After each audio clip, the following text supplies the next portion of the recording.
Thank you very much. Good morning, ladies and gentlemen. I'm sure by now you would have either heard or seen the response to my statement in Parliament yesterday as it relates to the JPS restoration efforts as a result of Melissa.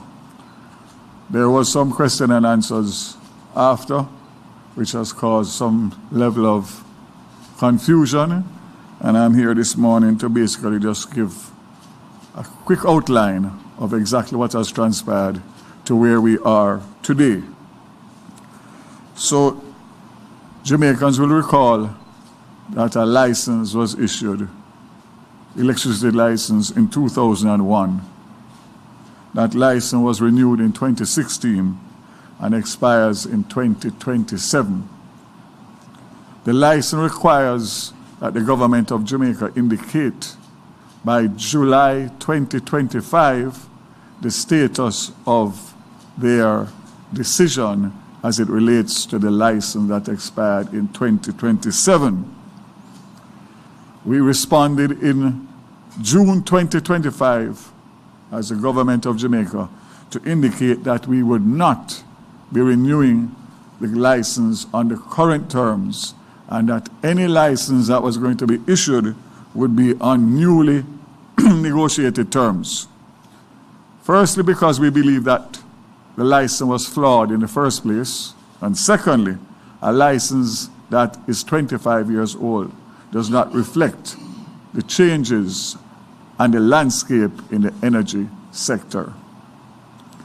Important to note, if we did not respond by July 5th, 2025, the JPS would automatically get an extension of 10 years on the existing license. That would take you to 2037. So for all those who are saying that we have caused a problem because we gave them notice and they can't raise money with their license for 2 years, just imagine continuing for another 12 years under the same terms and conditions with the electricity price as where it is as the highest in this region. So I wanted to make that first statement to put everything in context. Secondly, we don't want to mix politics with Melissa. That's a position that I have taken and the government has taken. But I must state, and you can take from my statement now what I'm saying. This is the first time that the Andrew Holness-led Jamaica Labour Party government has gotten an opportunity to renegotiate a license from scratch. First time. And we gave a commitment to the Jamaican people then that we were going to protect the Jamaican people by making sure that a license or any license that was issued would have the Jamaican people's interest first and foremost. That would be the country and the consumers. So I made a commitment as minister with the backing of my government that the license would not be renewed on the current terms, and that a negotiating team would be put in place to start negotiations with whoever was interested in the possibility of running the utility company. JPS expressed an interest, and therefore that's all well and good. But it's clear that we have options. So the government of Jamaica, for the first time, had leverage because we have a license to issue on terms that we want to make sure are favorable. Here comes Melissa. Unfortunately, Melissa came and did catastrophic damage, not only to Jamaica landscape, but also the transmission and distribution lines of the Jamaica Public Service. Originally, first estimate was between 480 and 600 million US. Thankfully, that has been coming down nicely as assessments continue, and they are now at about 350 million US dollars. So that's great news. However, Melissa posed a problem because with a license with 2 years to go, the JPS would not be able to find or raise the capital on the capital market.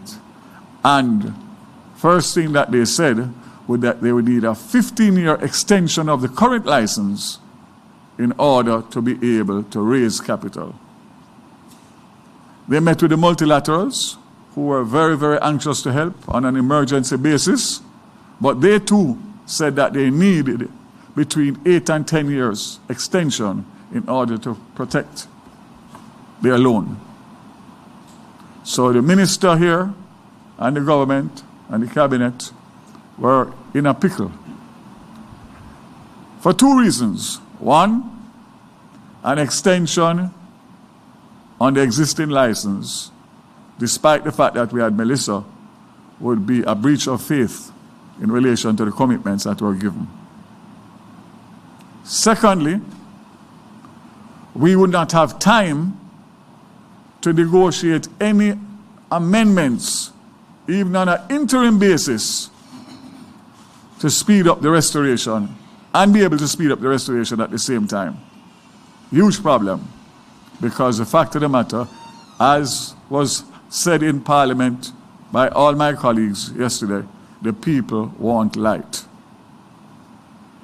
The projection by the JPS currently, with their existing apparatus of 170 imported linesmen and equipment, takes us to April to May 2026. Can you imagine telling the people in the 5 parishes that they have to wait until mid-year next year to get light? Absolutely unacceptable. It's just not possible. It's as simple as that. So we had to find a solution. And the first solution of mixing an extension for funding was not palatable, neither for me as minister or for my government.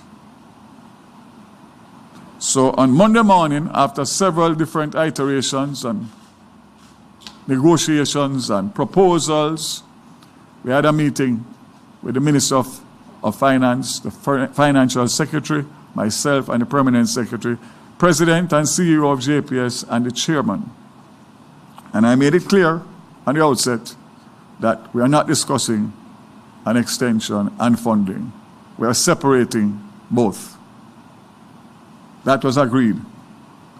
We were able to come out of that meeting and go to Cabinet to get an approval to loan the JPS 150 million US dollars immediately, on the basis that that money would be used singularly for an advanced restoration, taking us from April or May next year to January to February 2026, which means that we'll be saving 3 to 4 months on restoration. How was the 150 picked out of a hat? They said they needed 300 linesmen to add to the 170 linesmen, and that would cost $75 million US a month for 150 for 2 months. They said, let's stop there. Let's deal with that and get the restoration program going, and then we continue discussions and negotiations in relation to what happens after that. Negotiation on our terms, they'll be able to raise the capital immediately to pay the government back their money. If they are not, and there's a new player that is coming to the table, the contract and the conditions of the license requires that the government buys the assets of JPS, which means that our $150 million will be set off with whatever that valuation is. And a valuation will be done based on the current status of JPS now, and also one if it comes the time where the assets have to be valued because the negotiations have broken down and JPS will not continue in 2027. So I want to make it very clear that the government has acted responsible and that the government and the taxpayers of Jamaica are secured. Worst case scenario is that we convert the $150 million into preferential shares in JPS if they're unable for whatever reason to repay. So it's covered on all angles. So I wanted to clear that from the mischief and the nuisance and the noise that's coming from sub-circles. I want to quote, and I'm asking you, especially Desmond, to just work with me, because it's very important to clear the noise and give the facts. I was posed a question yesterday by the leader of the opposition. And he asked as follows: so I'd like your assurance, Minister, that the $200 million will be coughed up by the JPS. That's the difference between the 350 and $150 million that JPS is putting up. The $200 million that will be needed. Or JPS is going to draw down on whatever funding it can to raise from its creditors. I don't know how they plan to fund it, but we need to know it's funded before we put up our $150 million. What the leader of the opposition is saying is that we must not start the restoration immediately. We must allow the people to continue to suffer while we negotiate and try and find a way to find $200 additional million, which would set us back for restoration not by April or May, but probably 2 to 3 more months after that, by the time that negotiation is completed. So, as I said, that's a quote from the leader of opposition. And my response is, as Minister of Energy, as a Jamaican, as someone who has been to the hardest hit areas, seen the people suffering without electricity, I cannot agree with withholding funds that will accelerate the restoration of the recovery process until JPS sources the other $200 million. It would be unfair and unjust to the people of St. James, Westmoreland, Hanover, Trelawney, St. Ann, and other less affected areas. The $150 million will be the difference between people getting back light as early as Christmas 2025 and latest end of January, February 26, as against June 2026. I also want to say that I made a miscalculation, and overnight I was able to get it corrected. There's an application, Brother Desmond, at the OUR for the last $50 million in the emergency fund. So the figure is no longer 200 million. Overnight, it's $150 million, making it that much easier. So I had a discussion with the OUR this morning. The documentation is in front of them, and based on all that has happened, I don't see how an approval will not be given for the disbursement of that $50 million. So that's great news. I'll answer 2 other issues that were raised. Member Paulwell mentioned about legislation being in place where people can't share electricity in disasters. I've asked my legal team, who have given me a preliminary, that only obtains if you are charging for it. So if you have a brother or a sister or a cousin or a next door neighbor who has light because they have a generator, and they are prepared to give you an extension cord and light up your house, please go ahead. And I encourage all who can do so to do so, as long as it is at no charge. And I don't think that there's any Jamaican that would charge in times like this, whether catastrophe or no catastrophe. And last but not least, I saw an interesting post this morning to say that what the Jamaican government has done in relation to the loan to JPS is common global practice. To name a few countries that have done it: Japan, Turkey, Pakistan, US, Grenada, Austria, granted public assistance loans to utility companies for disaster recovery. I'm not aligned with any political party. I just share objectivity. Sigh, this bias. So again, we have not reinvented the wheel. We have done what a responsible government ought to do. I will be getting, as soon as the Ministry of Finance has finalized the loan documents, they will be made public. And as soon as that is done, which I expect to be done in a matter of days, including this weekend, so that JPS can move to have those 300 linesmen here by the second week of December. Meaning not the linesmen, but the linesmen, the barge with all the equipment, everything, and work 18 hours a day to get as many places in the affected areas up for Christmas. Those would be the main townships, etc., that are possible. We will get from them a complete schedule of what they will do from the time those 300 linesmen arrive here, plus the 470, going right through, and everybody will get an update knowing which communities, which parishes will receive restoration when, similar to what we did at the end of Daryl. I close by saying that it is a priority. There's nothing bigger and more important in a restoration from a hurricane than electricity. You could build all the schools, you could spend billions of dollars. If you don't have stable electricity across your country, your productivity goes down, everything goes down, and you do not recover in the timeline that we need to recover. So again, I want to assure the Jamaican people that what we have done is the best that we could do in the circumstances that we are, and we will be monitoring with expertise assistance the numbers that have been given us in terms of the restoration and the restoration schedule.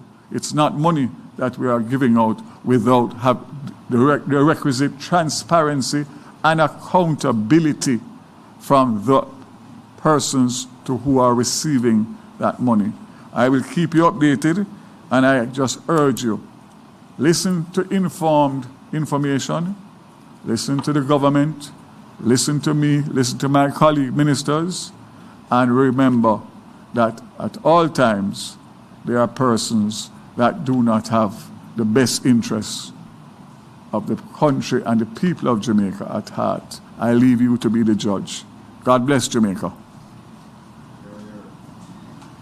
Thank you, Minister Vaz. And this is also a post-cabinet press briefing, and I should note that the JPS matter has come to every single cabinet meeting that we've had. And some weeks we've had 2 or 3 cabinet meetings. And it is something that we have deliberated about for endless hours.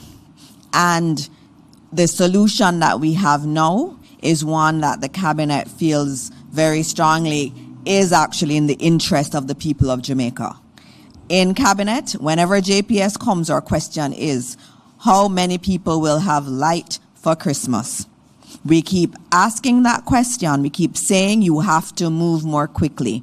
And they've said they can only move more quickly if they have the funding. And so the funding, through the efforts of Minister Vaz and the Ministry of Finance team, we've found a mechanism that does not harm the negotiations going forward.